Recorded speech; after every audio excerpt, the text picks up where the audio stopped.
अल्लाह की कसम जब तुम पीठ फेर कर चले जाओगे तो मैं तुम्हारे बुतों से एक चाल चलूंगा। फिर उनको तोड़कर रेजा रेजा कर दिया, मगर एक बड़े बुत को न तोड़ा ताकि वो उसकी तरफ रुजू करें। कहने लगे कि हमारे माबूदों के साथ ये मामला किसने किया, वो तो कोई जालिम है। लोगों ने कहा कि हमने एक जवान को इनका जिक्र करते हुए सुना है, उसे इब्राहिम कहते हैं। वो बोले कि उसे लोगों के सामने लाओ ताकि वो गवाह रहे।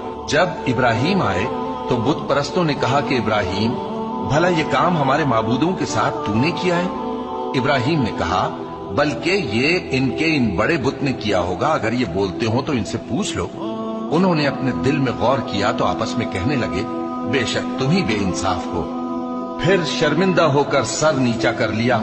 इस पर भी इब्राहिम से कहने लगे कि तुम जानते हो ये बोलते नहीं। इब्राहिम ने कहा, फिर तुम अल्लाह को छोड़कर क्यों ऐसी चीजों को पूजते हो जो न तुम्हें कुछ